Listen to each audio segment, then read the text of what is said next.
పాలస్తీనాలో ఉన్నటువంటి గాజాలో రోజుకి 20 నుంచి 30 మందిని లేపేయాలి. ఆ మాటకొస్తే పూర్తిగా గాజాలో ఉన్నటువంటి వారందరినీ కూడా చంపేయాలి. 2023 అక్టోబర్ 7వ తారీఖున జరిగినటువంటి పరిణామానికి గాజాలో ఇప్పటి వరకు ఇంకా జనాభా ఉండడమే ఇజ్రాయెల్ చేసినటువంటి పెద్ద తప్పు అని చెప్పి ఈ మాట అనేది ఎవరో కాదు.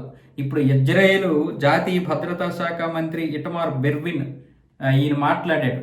ఈయన పేరేమొచ్చేసి బెర్విన్ కాదు, బెన్ గ్విర్. ఇప్పుడు ఈయనేమొచ్చేసి ఈ వ్యాఖ్యలు చేసేసరికి ఇప్పుడు ఇవన్నీ కూడా ఈ పాడ్కాస్ట్లో మాట్లాడాడు ఆయన మొన్న ఆదివారం రోజు అవి బయటకు వచ్చాయి.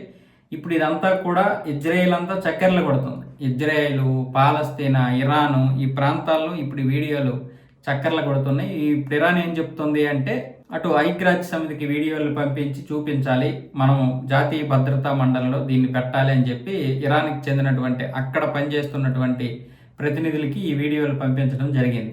ఐక్యరాజ్య సమితి వేదికగానే ఇజ్రాయెల్ మీద ఒత్తిడి తీసుకురావాలన్న విధంగా. ఇటువైపు హమాస్ ఏమొచ్చేసి ఇప్పటికే అప్రమత్తమైంది. ఇప్పుడు ఈ మాటలు అనేవి దుమారం రేగుతున్నాయి. ఇవి ఒక పాడ్కాస్ట్లో మాట్లాడినటువంటి మాటలు, ఇవి ఆదివారం రోజు బయటకు వచ్చాయి. సో ఇప్పుడు ఇది ఇటు ఇజ్రాయెల్ కూడా అప్రమత్తమైంది, అటు వాళ్ళు కూడా అప్రమత్తమయ్యారు. వాస్తవంగా చెప్పాలంటే బెన్ గ్విర్కి బెంజమిన్ నెతన్యాహుకి పడదు. ఆయన ఏమంటున్నాడు, బెంజమిన్ అంటే నాకు కొంచెం పడిన మాట వాస్తవమే, కానీ ఆయన తీసుకున్నటువంటి నిర్ణయాలు నాకు బాగా నచ్చాయి, కానీ ఇంకా తీసుకోవాలి. అసలు వెనకడుగు వేయకూడదు.